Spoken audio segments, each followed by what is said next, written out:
Greeting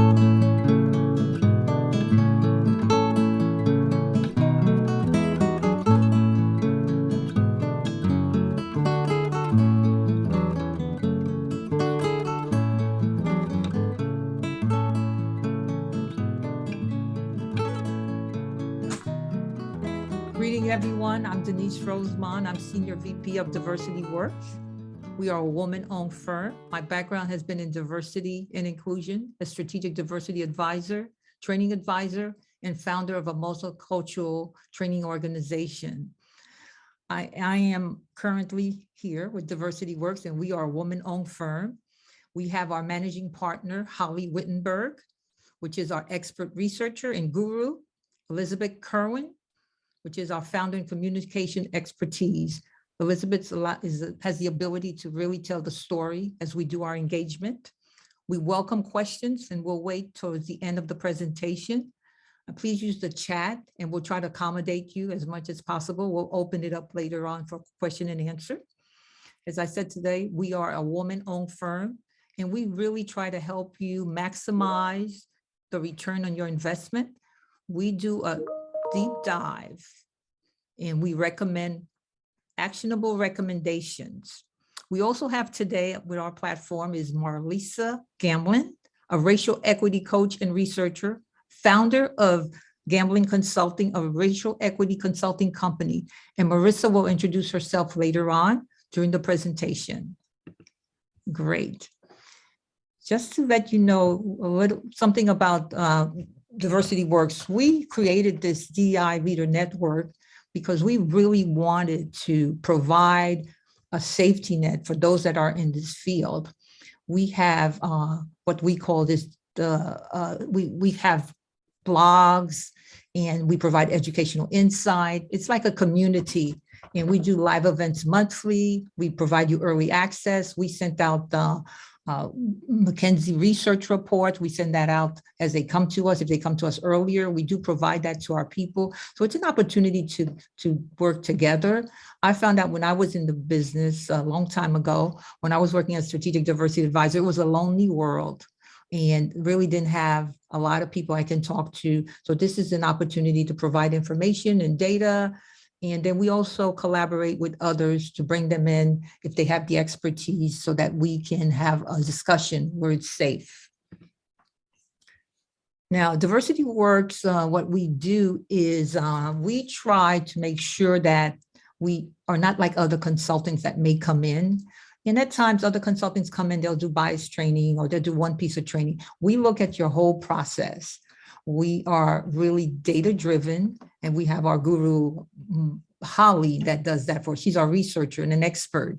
We make sure that we build a foundation where everyone has an opportunity to see that leadership is really necessary and accountable for what's happening. We want to make sure that we let you take a look at your brand to make sure that your culture is included in part of the process. And today, designing a training curriculum for DEI, we don't think that's important.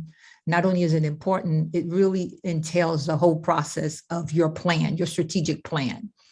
So our evaluation considers all the dimensions as we have here. This is part of our process, our engagement, has it worked. We look at your strategy, we look at your internal process and your external process. So part of your strategy may be that you are trying to increase your workplace composition, and then your internal process may be to advance. So we see training as really looking at all part of these dimensions. And this is a proprietary tool that Diversity Works has, that we are able to do this and partner with others that may have some of the skills that we need to bring things to fruition. We look at it, as Holly said, that we deal with everyone. We play well in the pond. We don't have a problem with that.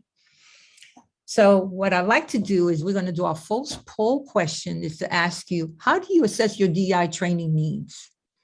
And Holly will set that up for us.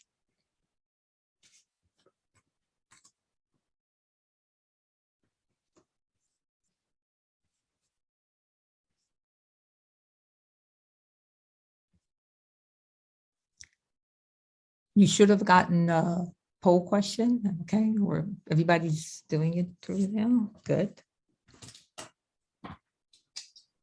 Yeah, we've got about half the group. We'll give them another second or two. We've got about 8 of 16 people have responded. Get a couple more and then we'll show the results. Mhm.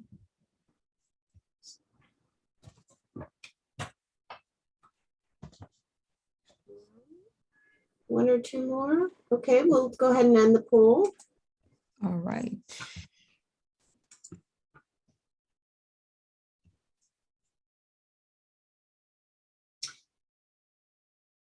So it looks like the number one is the employee engagement survey.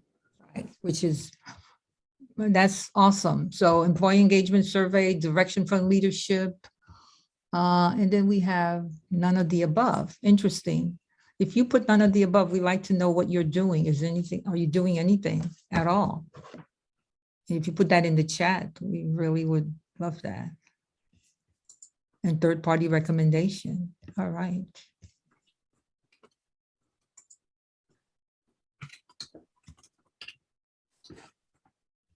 Okay, cool.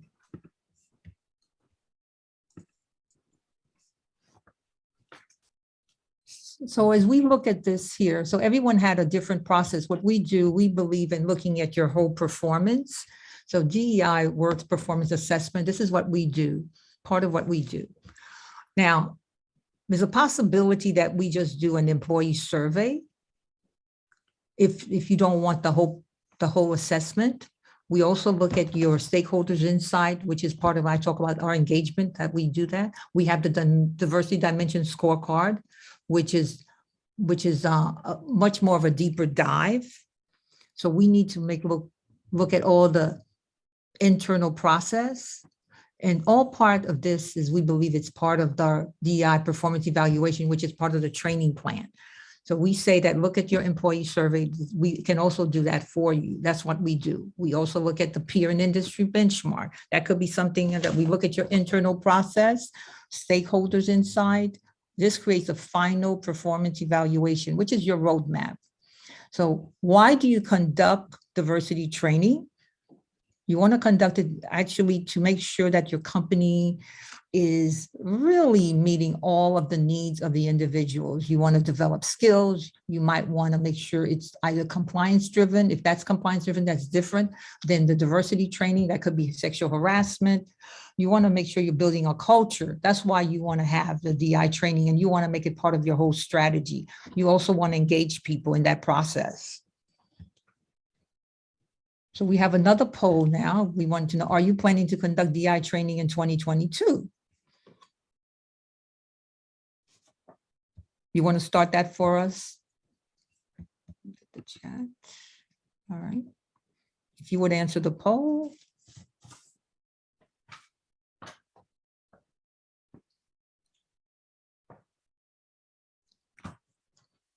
Well, great. Okay. Get a few more. Mm-hmm.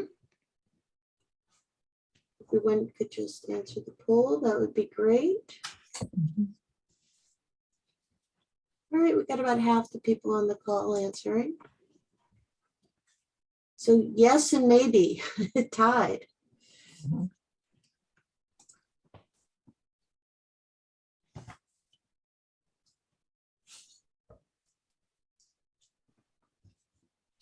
Any thoughts, Denise? All right, so I'm glad that at least we have a good percentage, and it's really important that you have an assessment or you think about it, depending on what your strategy is. I see 38, I'll share the result, 38% says that yes, and then 38 said maybe. And those that are saying maybe we'll look in the chat to see why the maybe. Because we believe that DEI is such an important issue right now, but looking at your strategy, looking at to see how your training aligns with everything that you're doing. All right.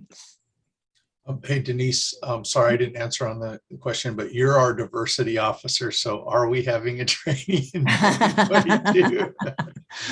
Oh, So well, I'm pretty sure we are, but I just thought that was interesting. well, that's interesting. Well, you know, I've been busy. I haven't had time to do that. Thank you. All right, we'll go back to sharing.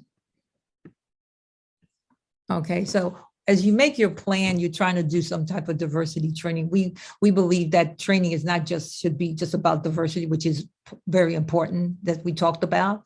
What we want to make sure that you're identifying, maybe there could be job related compliance piece that I talked about before, and then you should put that in a place that people are able to take those training. But we believe making training available for everyone, because you talk about the equity side, being equitable. So letting people know where they go to do the training. So your job specific trainings are short term, and we know that you have to do that. And compliance training is important. Like if you have sexual harassment, when we look at diversity training, it entails so many aspects of an organization. It could be awareness training, bias training, anti-racism training. This is one of the reasons we brought in Marlissa, and teamwork and collaboration. So all of this is building a long-term path for the organization. That's why you look at it. It's not just about, people tend to think, oh, DEI training, I've had too much of that. I don't really want to do this. But what's important, what we found out with some of the clients we know that are probably on the call, that when we've gone through that process with them, we do the engagement, they're able to identify the areas that are specific.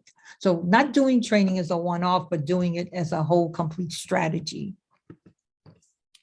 And again, research supports this. When you look at it, you're looking at different aspects. You're looking at your talent, your performance. You want to make sure that you're including all of these to get to your bottom line. And as I said before, as a woman-owned firm, we really work in collaboration with organizations to make sure that they're looking at every aspect of what they do and how they're doing it to keep up with the future of the world. So when we look at PEs, companies, these private organizations, they really want to support DEI because they know that supporting a DEI plan is part of their performance measures, and that it's going to be more equitable and it's going to be alignment with what they believe in. And not only that, but it's really going to bring in extra revenue, which is an important part of it, but it's really about being inclusive and including everyone in the process.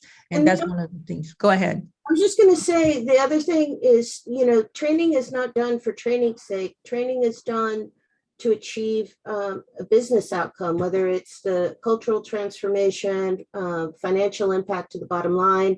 And so every time you build a training plan, we want you to go back to one of these 4 areas where we think training can really drive better business performance. Right. And here it also helps you identify any improvement. This is like your roadmap when you look at it also.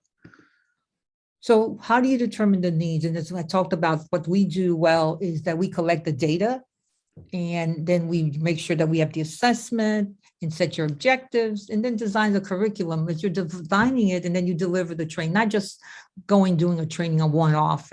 We find that doesn't work.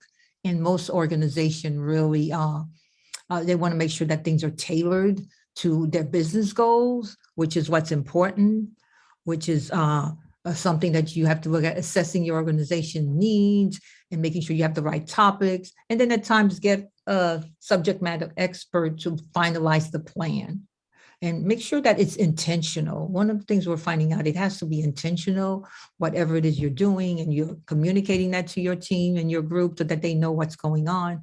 And sometimes, a lot of times, people come and says, well, is it driven by a lawsuit or something like that?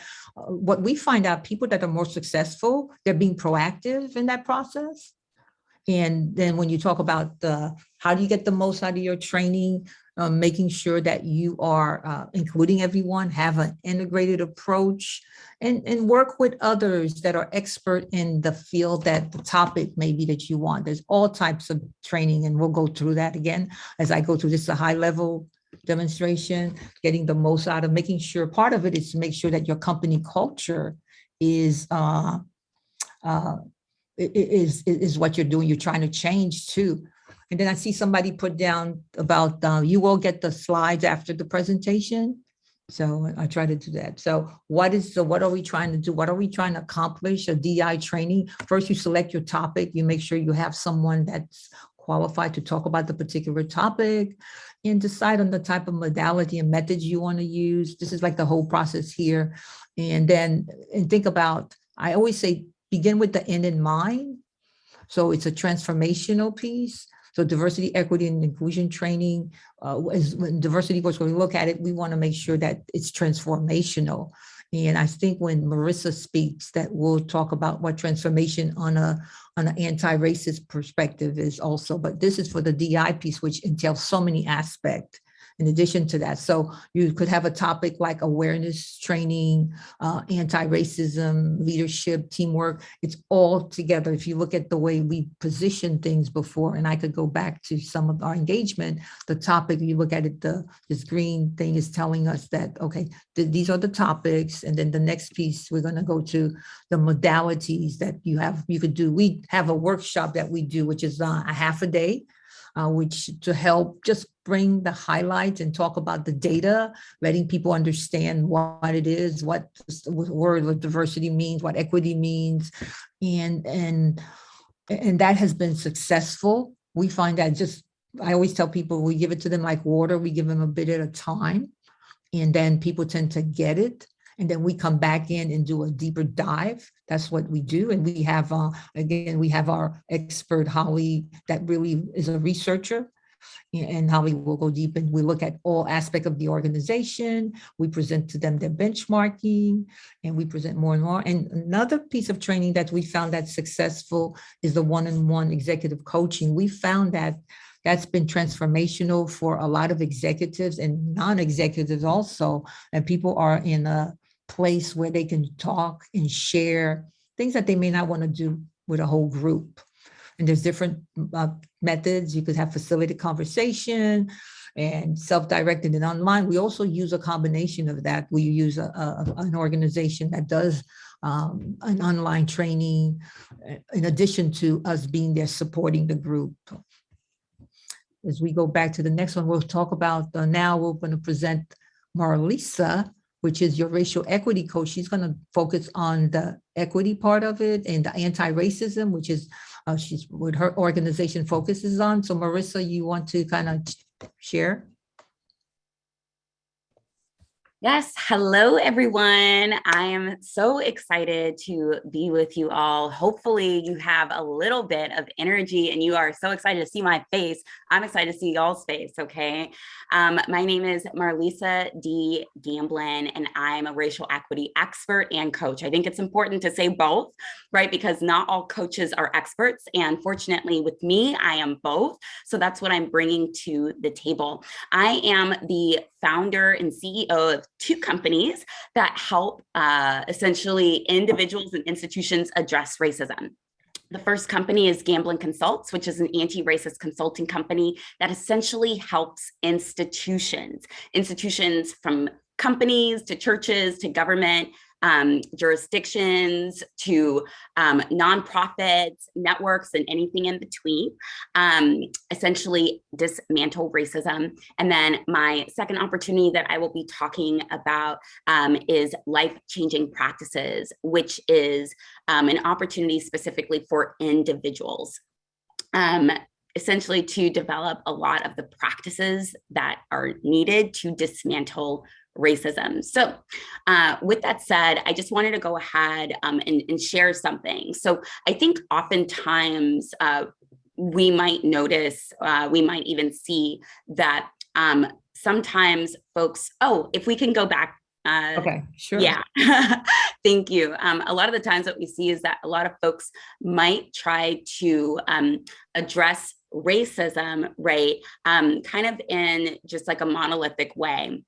Honestly, that's not very helpful. The fact of the matter is that racism shows up in so many ways, and in two levels in particular. We see that racism shows up on the institutional level. So this is basically within institutions and then between institutions and then on the policy level. So more systemically, right? So that's one level. And then there's the second level that racism shows up. That's between people, right? That's on the individual level. As a result, it is important to not only acknowledge that, but also respond to that. With that said, there needs to be two different strategies for individuals and institutions. Okay. With that said, I just want to go ahead and just kind of share 3 general things that I do, and then I'll get to gambling consults. So the first thing is that I help individuals and institutions understand key racial equity terms and concepts. So this is so important, because oftentimes I've noticed that the gap between people saying that they care about addressing racism versus doing something about it in an effective way that actually eradicates racism has to do with a lot of just misinformation, okay? This is so foundational, getting key terms not necessarily confused or conflated with one another, and actually going deeper into what it means for a particular context that you are in, along with the history of that. That's so critically important. So that's one thing that I do both at the individual level and the institutional level. Another thing is I equip individuals and institutions with the tools to address racism in their context. Guess what? As people and institutions, we are very, very practical. And I believe the solutions that we need to address racism also need to be very practical. They don't need to be lofty. They don't need to be hard out of reach. They don't need to be overwhelming or overbearing. They just need to be practical so that we can address racism in a very sustainable way that's attainable for everyone to achieve. So I help to equip them with a lot of the tools that I've designed. I know this was not necessarily mentioned, but I've designed a lot of tools, including a simulation that Denise had the pleasure of participating in. At this point, it has reached over 2.5 million people. And it's a simulation that's 30 minutes that helps people understand how structural racism was created. Okay, it's an interactive simulation, and it gets people learning without having to like read a whole dissertation. Okay, so equipping people with the tools to actually understand and address racism in their context. In addition, I also provide ongoing support to individuals and institutions to help them actually implement what they learn. What's good learning if you're not going to have an opportunity to implement? I think, again, it's all about practice, practice, practice. We are practical people. We need practical solutions. So part of not only learning, but then also being able to actually implement the learning, and for me to provide technical assistance and ongoing coaching as you're doing it so we can help course correct. So with that said, let's go ahead and get to some of the institutional level. So as I mentioned, I have 2 companies. The first company is Gambling Consults. So with Gambling Consults, we focus on supporting companies, churches, nonprofits, and other networks, including government institutions, essentially dismantle racism at the institutional level. Here are a few of the main challenges that honestly, over the years, I've seen with companies that companies have shared with me, so on and so forth, okay? So go ahead and put in the chat at any point if you're like, hey, I identify with this. I've seen it or I've experienced it myself. Many companies actually want to start the conversation of race, but they don't know how. Put in the chat if you're like, hey, I can identify with that. I work at a company right now that like there are a lot of folks who want to start the conversation of race, but we are uncertain how to do that. Maybe we're feeling like we don't want to upset folks. Maybe we want to maintain a collegial work environment, or whatever the case is. Just go ahead, put in the chat if you're like, hey, I can actually identify with that. A lot of folks in my company want to start the conversation of race, but they need support in how to start it and the parameters for how to continue kind of courageous conversations and so on and so forth. Another challenge that I've seen is that many companies actually want diversity, equity, and inclusion results, but they struggle with how to get there. I just want to go ahead and say that diversity, equity, and inclusion are byproducts, okay? And a lot of the times folks kind of struggle with how to achieve that as a byproduct. I want to encourage you that if we are intentional about doing racial equity work well as a process, right, then some of the outcomes, the natural byproducts of racial equity work done well is actually racially representative diversity at all levels of your company, right, is actually equity, right, is actually racial inclusion, right? This is a natural byproduct of doing racial equity work well. But so many times folks are like, I want DEI, but then they don't actually have the correct methods of how to get there, especially as it especially as it pertains to race. So this is something that, again, I've seen companies struggle with. and I'm there to support so that you no longer struggle with it. You achieve that as a byproduct, but you understand that the journey for getting there is actually racial equity. So the next challenge that I've seen is that staff have trouble understanding why we need to focus on race within DEI. So this actually makes a lot of sense. As I like to say, we all breathe the air that is polluted with basically racism, right? Like everyone breathes it, myself included. And unfortunately, what that does is it sometimes makes it difficult for us to have those hard conversations. With that said, a natural response based on like human psychology is try to avoid it. And that is definitely one of the connections it has with challenge number one, right? Folks don't necessarily know how to start the conversation of race. And then also too, that contributes to a lack of understanding of why we have to focus on race within the larger DEI conversation, and why we can't just kind of equate it with other intersections, but why we really have to center it. Again, I provide some of that support. In addition, I've seen that folks have a need, they have a need to want to create sustainable ways for staff to promote racial equity where they are. Again, not about doing overwhelming things that are really difficult for folks to attain, but very practical ways that people can implement racial equity on a day-to-day basis within your tasks, regardless of how mundane you think they are, or regardless of how big the project may be. You will be able to use all of these different tools within every single decision-making process that you have. And another challenge that I've seen is a need to increase staff buy-in and the ability to work well, again, in a sustainable way. So some of the things that I want to go ahead and say is I offer a variety of things to companies through Gambling Consults. Just as Denise was saying, it is important to focus on what your company and institution needs, okay? It's not enough to just kind of have a general approach, because not one size fits all. That's just not the truth, okay? Your company is likely going to be in a different contextual position than other companies, and your staff is going to be responding differently to things different than other staff. So that's one of the reasons why with all the clients I work with, I always have a planning call followed by a designed survey specifically designed for your context. What I like about this is, as a former researcher myself, I'm able to identify the trends and disaggregate it based on different intersections. So maybe it's that we're noticing that we need a different strategy for top management than we do for directors. Maybe it's that we're noticing that you all thought you had a strength in one area, but it's actually an opportunity for growth. Maybe it's that you all were thinking, okay, we need to focus on this, but maybe it's actually something else that you actually would benefit focusing on.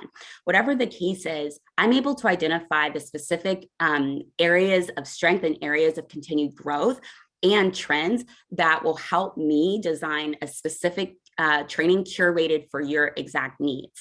And one of the things that I appreciate about what I offer is it's very accessible. I provide 1-hour workshops, right? As well as half-day trainings all the way to 3-day trainings. And something that I'm really intentional about is following up and making sure that I'm helping you walk the walk, okay? It's all about practical things. Let me tell you a little bit about some of the examples of different things I've worked with different folks.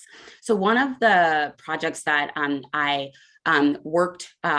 I'm currently working on with a client in Montgomery County, Maryland, is essentially co-creating, I'm working with their research team to co-create an anti-racist methodology that their team can essentially implement as they go through their process of researching and writing reports and publishing those reports. Okay, so that's one thing. Another thing that I'm doing in the city of Alexandria is helping their team essentially create a tool that all different departments can go ahead and use in their work, regardless of what their work scope is. Okay, these are just 2 examples of how I work in tandem with teams to try to give them the capacity to essentially build in a very sustainable way, so that when I'm gone, they still have those tools and they're operating in an anti-racist way, in a way that fits their environment and in a way that achieves results based on your mission, based on your strategy, and based on those survey results that we talked about. So I'll go ahead and I'll stop there. I'll pass it on to Denise to talk more about the individual level, and then I'll come back to talk about my second company, which is Life Changing Practices. Thank you. Thank you very much. And again, in what the Marissa is saying is that we do a similar piece with our proprietary information, and we focus on the whole DI, look at the whole internal, external process, and look at all the components in the organization. And that's the best way to do it so that you are not doing one-offs and that you understand when we do or we design a curriculum, we design some with the collaboration of the client, and we look at really making transformational changes. And I believe that's what Marissa was talking about. And again, I always tell people we have to look at your view of the world. So what we do, we design a product with the end in mind. So we want to say, look at your beliefs, your attitude. We know we can't go in there and change your beliefs. However, we can see by your behavior, and then we look at the results. So I always tell people, if you want to change your results, let's look at the mindset and the attitudes and the beliefs that you come to the table with,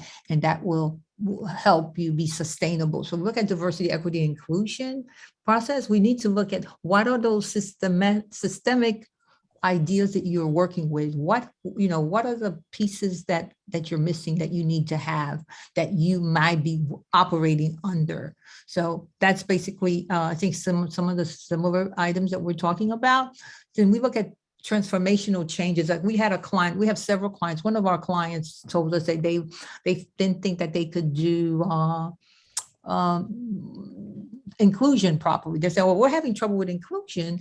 And when we did our survey and our assessment, what we identified that they were high on that inclusion level based on the results of that assessment. However, they might have had some opportunities to do there were some microaggressions that were showing up. So then we would tailor that. And this is just an example. A lot of diversity work. So I've heard from people saying, well, that's diversity is about unconscious bias. It's one of the aspects. It's one of the things we need to look at. We need to look at where that bias comes from. Where is that developing? And we tend to develop our biases at the age of 3. And so we all have biases. Like Marissa said, we all have certain things that we come to the table with, and we have to look at unlearning that and looking at that. So what we do, we have we look at different topics that will allow the individual to change look at their mindset and say, oh, I didn't know that. What we've been doing with our one-on-one executive coaching, what's been successful is that people have been coming and saying, you know what, I didn't realize this. So maybe I need to look at things differently. This is what I want to focus on. This is what I want to do. And that's where the aha moments comes in. And you're like, wow, so in this particular client that we're talking about, we also did the half-a-day training for them. So we present the basics, the top level things, the things that we all know about, the data. We was driven by data. And then we also, started them with some other aspects. So in turn, so when we look at it, so we were able to identify, okay, this is the area you might want to focus on at this time. And it's not a one-off piece. Training is not something you go in and do at one time. I think Marissa said it, ongoing process. We collaborate. We're there for support. We present data. So what we're doing here today with the DEI network is providing information that, that some of you may already know and want to gather, just put you in a community with people that, that can help and support you. Go ahead, Marissa. Okay. So I just want to, again, affirm the fact that when you're talking about anti-racism work, it's so intricate and it literally impacts all of the way that we think, make decisions, our culture, our values, all of that, both subconsciously and consciously. With that said, it impacts individuals and it also impacts institutions. And obviously we know that individuals make up institutions. I have learned in my work that a lot of the times individuals, they were getting the training to help their companies, but they weren't actually receiving the support that they needed on the individual level if you can, go back. If they weren't actually receiving the support that they needed on the individual level to start to undo a lot of the social ways that we've been socialized to develop the racialized ways that a lot of us think and that a lot of us don't even realize, right? And it doesn't necessarily matter what our racial background is, we've all, like I said, breathed in that air, right? So that means that we all need to be intentional about conditioning our mind in a way that contradicts a lot of the racial lies that we've been internalizing, unfortunately. With that said, I have created an opportunity specific for individuals, life-changing practices to identify and dismantle racism in 45 days. I love this opportunity because it is very, very specific to creating a space where essentially we are able to recondition our mind, right? To adopt anti-racist ways of thinking, anti-racist values, and so on and so forth, so that it's really second nature for us, regardless of whether we are operating in our personal life or whether we are operating in our professional life. Again, individuals move and kind of groove throughout a lot of different institutions. And if our mind is conditioned in a way that is automatically thinking in an anti-racist way, then that will actually help the institutions that we work within. So let me go ahead and kind of break it down and share a little bit more about life-changing practices, okay? Of course, you can go to lifechangingpractices.com for more. So feel free to do that. The first thing I want to go ahead and share is the importance of assess, right? So I love assess. It's an opportunity for folks participating in life-changing practices to essentially have an opportunity to do the individual assessment, okay? I just want to make a plug that there's an individual assessment in the beginning and then there's an individual assessment at the end. I love this because the individual assessment in the beginning allows us to understand where we are in our journey to fight racism and not where we want to be necessarily, not where our values are, but where our actions are. Because typically for people, everyone, right? Like no one is absolved from it, right? Everyone typically has a gap between where we want to be versus where we currently are, okay?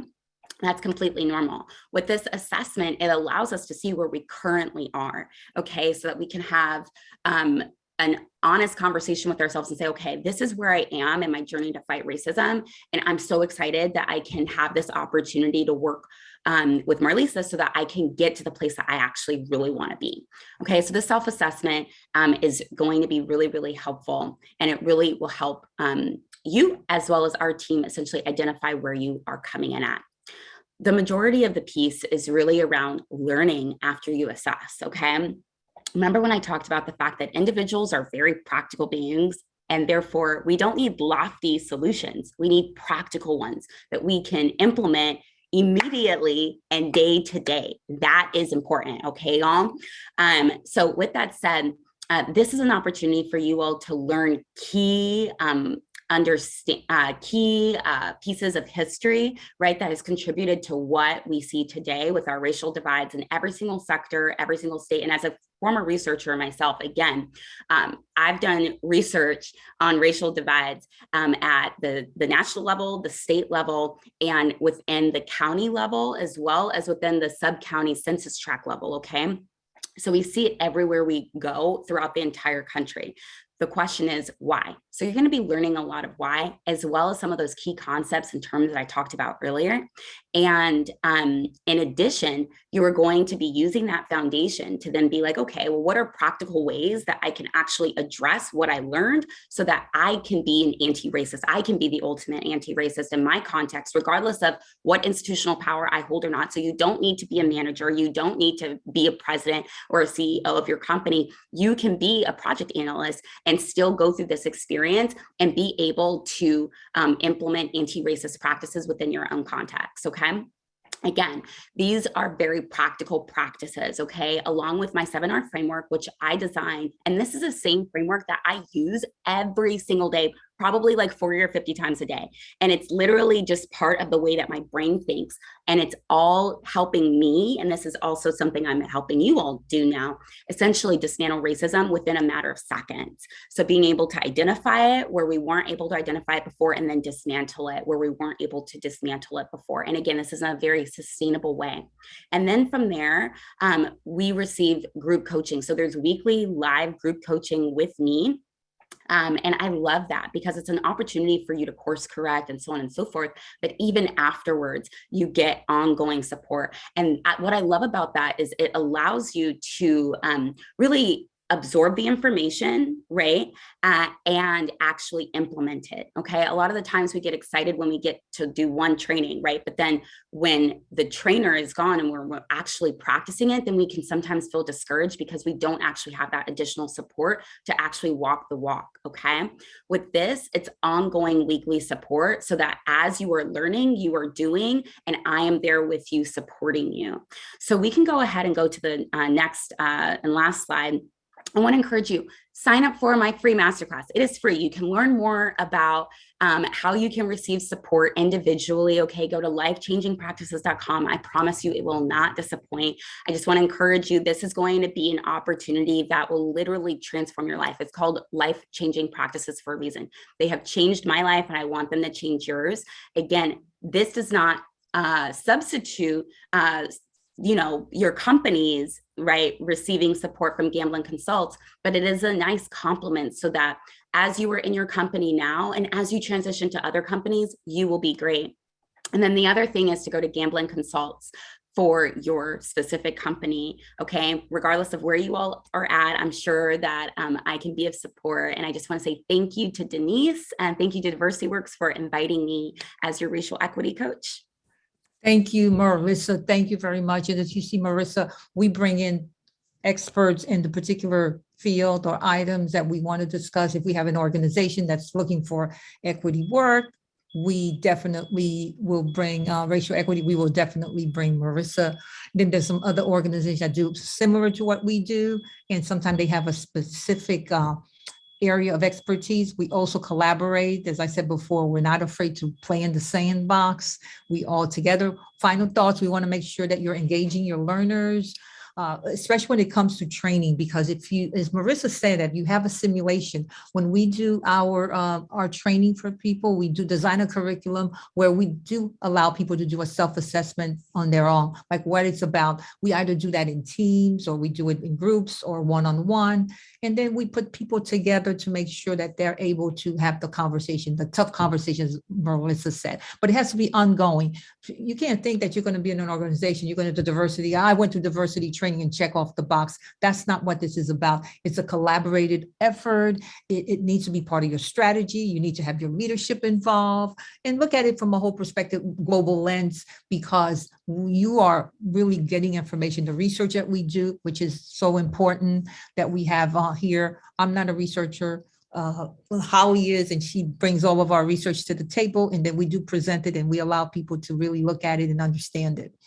I like this quote by Maya Angelou that said, if you don't like something, change it. If you can't change it, change your attitude about it. And that's my worldview of the mindset. Look at your mindset. Look at what the results you're getting. And if you don't like it, really focus on how you can change that. And it's first with the individual, with the self. And when you do any type of training, make sure that your participants know what's in it for them. People want to know what they're going to get out of it. Marissa explained that she goes in an internal process, let them look at it. And then they have ongoing support. Diversity Works does the same thing in a different light. We do it from the organization, from the individual, and we do make sure that people are able to see what the challenges are. And if they do have challenges, have a safe place where they can talk about it, which is the inclusion perspective. I know we have a lot of people from our different organizations that we've helped. And if you're here, please come in the chat. We'll open it up for Q&A. At this time, and I will stop sharing right now so we can do a Q&A if you need to come in. We have a few minutes left. We really okay. So great. Well, Shanti, you made a nice comment in the chat, and Timmy, would love to get any perspectives you have or any questions you might have for our presenters. Hi, Timmy. You have your, I'm sorry we couldn't connect the other day. Go ahead. Love to hear your perspective. Yes, I have been on the go. I'm so sorry, Denise. I just finished a presentation with my consulting company called the Return on Investment for DEI. And for those who don't know me, good afternoon. I'm Timmy. I am a retired Navy officer, retiring after 30 years of service. In my last job, and I got to introduce to you my nephew. My nephew's staying with me because he wants to be in on the piece here. So he's my dog. You know, this is Cassius. So whenever he hears me talking, he thinks he's supposed to be with me. But when in my last job, I was a chief diversity officer for the Naval Academy. So I created curriculum. I created a strategic plan for them and for the students and the faculty and staff there. I also oversaw equal employment opportunity and military equal opportunity and sexual harassment. So I continue to help in the Navy sphere.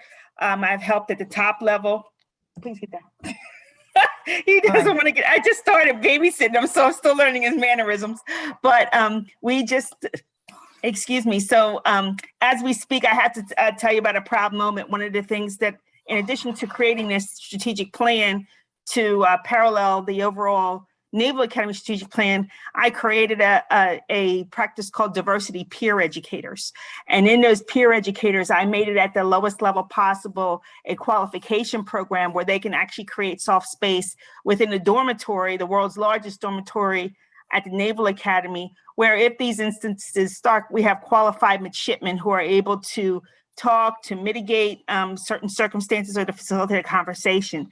And then as the incident arises, they could bring it to the diversity officer's attention. So they're doing their qualification right now as we speak, training the third group of diversity peer educators for the companies within the academy and also for the 33 Division I teams, having a safe space where one can talk. So that is a proud moment for me. Since retiring just 10 months ago, as I said, I have joined Diversity Crew in late September and have been helping them with their diversity glossary and also creating another 5-year strategic plan for Habitat for Humanity. So it has been really good. And I do definitely relate to Melissa's her works as far as creating assessments and understanding what, not necessarily what the end state is, but understanding where you are. And then we figure out the training that needs to be involved in it. And everything that is done needs to have a measurable output. You don't know how you're progressing unless you know where you are. So we need to be able to create those spaces and not create survey fatigue, right? But to be able to have at least some pinpoints where we can try to capture different things and take small bites at a time, instead of it being overwhelming for those organizations who have not experienced this safe space, who have not experienced embracing diversity and inclusion in their spaces. So the creation of employee resource groups have been very good too. After coming out of, especially this week, here we are 2 years later, post George Floyd, and as a community, we're hurting again from the shooting in Buffalo, the deliberate hurting and the manifesto that was promulgated and hearing about replacement theory. It just kind of makes us all sink back. So how do we create that safe space in our workplaces where people are just heavy with fatigue, heavy of anger, heavy of sadness? Because while we didn't have to know any specific victim that came from there, it does hurt as a community. So I am really excited and very happy to meet all of you. Denise, thank you for offering for me to come here. I am on LinkedIn under Timmy Lindsay, and we'll be happy to connect. Thank you. Thank you, Timmy. And if anyone else has any questions, we welcome it, please. And we want to let you know exactly what Timmy's saying too. We also help organizations look at their BRGs or ERG groups, which is now being called the business working groups, which we find is very helpful. As you know, that's helped moves the plan along, keep it sustainable, keep it embedded in the organization. And what Timmy has said, what Melissa has said, you have to have the assessment, you have to have it before, and you have to have some type of way to check in afterwards to see how they're progressing, how people, at least you want some feedback. And if you're not getting the feedback, then, the silence, silence also says something. So I want to make sure that you do listen to those that are involved in this work and process that you're working with. I would really like you to have you join us in June. We're going to talk about ESG in the intersection of ESG, which is a component of one of the social pillars that we talked about, which is environmental, social governance. Investors are really looking at that, seeing how applying non-financial factors as part of their analysis process. We tell the story, Diversity Works helps organizations tell the story how they need to do this and what needs to be done. We look at all of their work, the insight comes out, and we do provide that assessment. All right. Auntie actually was gonna share, if I may, yeah. Oh, thank you. Thanks, Marlissa. Sorry, Shanti. I've been so grateful to suddenly get on LinkedIn and discover a whole world here that I'm just very grateful for. This was a last minute thing I noticed and jumped in on. So yeah, my company is just forming, and it is transforming grief. So I do a curriculum for grief, and what Timmy was saying about this collective grief that we continually experience day in and day out is huge. Considering, you know, I can go on and on, but you know, having been in the active in the 60s in the movement, marching with the Poor People's Campaign with Dr. King movement. So, you know, it's kind of disappointing, but all we can do is create hope by doing what we know, you know, we need to do. So what I wanted to say is that I'm preparing to start a Zoom group of 8 people.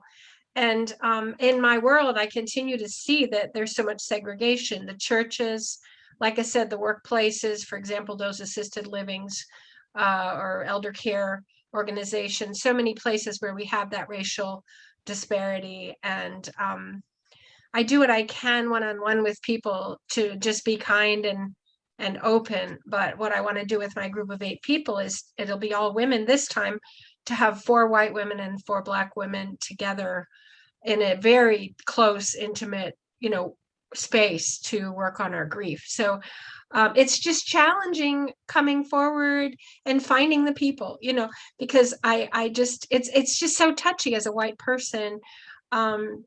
You know, I mean, I've done a lot of this work myself, but, you know, my heart is in it. I'm grateful for the learning here. And I don't know what else I want to say, but thank you so much for being here and for doing what you do. Thank you, Shanti, and we appreciate that. We're coming up on time. We want to make sure that we are being aware of the time commitment. It's 1 o'clock, right at 1 o'clock, and great discussion. Please follow us on LinkedIn, and we have our DEI network. We have a community of communications that we already have. We have webinars that you can access. You go to YouTube, put in Diversity Works, and you'll be able to access some of the other webinars that we've done, and we can help. You know, you can email me if you need to, email Marissa regarding the anti-racism piece, and we would love to have you to help you out, and we can help start the deep conversation. We're finding out it's difficult, as Marissa stated, to have those conversations, and sometimes it's necessary to prepare you to understand what's motivating that, looking at the privileges that we all have. And as she stated, it's everyone. We really appreciate and thank everyone. And if anybody has any more questions, let's say we're running out of time, but please email me and we'll definitely respond to you.